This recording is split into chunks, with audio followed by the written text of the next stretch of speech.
హల్లెలూయా.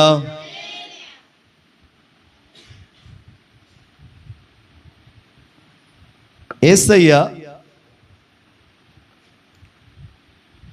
పుట్టుకలో పశువుల పాక, యేసయ్య మరణములో సిలువ, యేసయ్య పునరుద్ధానములో ఖాళీ సమాధి. ఈ మూడు లేకపోతే యేసయ్య గురించి చెప్పుకోవాల్సిన అవసరం లేదు. పశువుల పాక ఆయనది కాదు,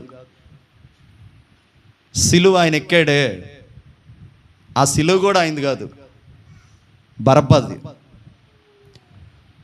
సమాధి ఖాళీ సమాధి, ఆ సమాధి కూడా ఆయనది కాదు, అర్మితి అయిన యేసోపతి. కానీ ఆయన మాత్రం అందరి కోసం వచ్చాడు, ఆయన అందరికీ దేవుడయ్యాడు, ఆయన అందరి కొరకు ప్రాణం పెట్టాడు. అర్థమైతే చప్పట్లు కొట్టండి, వ్యర్థమైతే స్తోత్రం చెప్పండి. స్తోత్రం. ఏమర్థమైంది? పశువుల పాక అయింది కాదు, వేరొకరిది.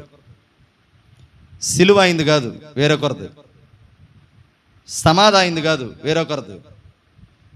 కానీ ఆయన మాత్రం అందరి కోసం వచ్చాడు, ఆయన మాత్రం అందరి కోసం ప్రాణం పెట్టాడు, ఆయన మాత్రం అందరి కోసం తిరిగి లేచాడు. అలాగే అందరి కోసం త్వరలో రాబోతున్నాడు. ఆయన కాని పశువుల పాకలో ఆయన పుట్టాడు, ఆయన కాని సిలువ మీద ఆయన ఎక్కాడు, ఆయన కాని సమాధిలో నుండి తిరిగి లేచాడు.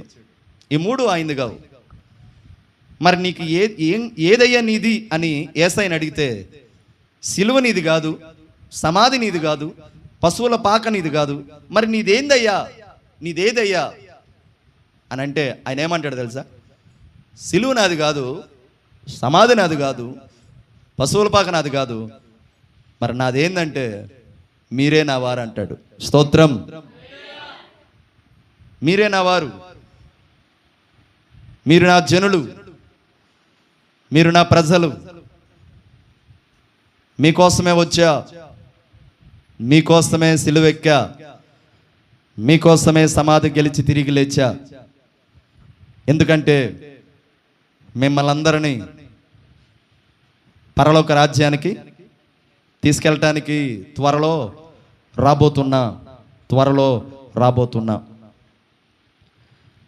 నా ప్రియ దేవుని బిడ్డలారా, ఆయన పుట్టుక, శ్రమ, మరణ, పునరుద్ధానములో ఈ మూడు కనపడకపోతే ఆయన గురించి మనం చెప్పుకోవాల్సిన అవసరం లేదు. ప్రపంచం కూడా యేసయ్య గురించి చెప్పాల్సిన అవసరం ఉండేది కాదు. ఈరోజు ప్రపంచవ్యాప్తంగా ఎక్కువ జనం, ఎక్కువ ప్రజలు చేసుకునే ఏకైక పండగ ఈ ఈస్టర్ ఒకటి. దేవునికి స్తోత్రం. ఎందుకంటే చనిపోయిన ప్రతి ఒక్కరి సమాధులు మూయబడి ఉంటే యేసయ్య సమాధి మాత్రం మూయబడి లేదు, అది నేటికి ఎలా ఉంది? తెరవబడి ఉంది. స్తోత్రం. తెరవబడిన సమాధి, ఖాళీ సమాధి, నేటికి ఆయన సమాధి ఖాళీగా అలాగుంది. సమాధిలో ఆయన లేడు, ఆయన లేచాడు. ప్రభు అయిన యేసయ్య ఎందుకంత గొప్ప దేవుడు అని అంటే, రాజులుగా పిలువబడిన వాళ్ళు, చక్రవర్తిలుగా పిలువబడిన వాళ్ళు, అధిపతిగా పిలువబడిన వాళ్ళందరూ రాజ్యాలను జయించారు, శత్రువులను జయించారు. నా ప్రియ దేవుని బిడ్డలారా, జై జీవితాన్ని కొనసాగించారు.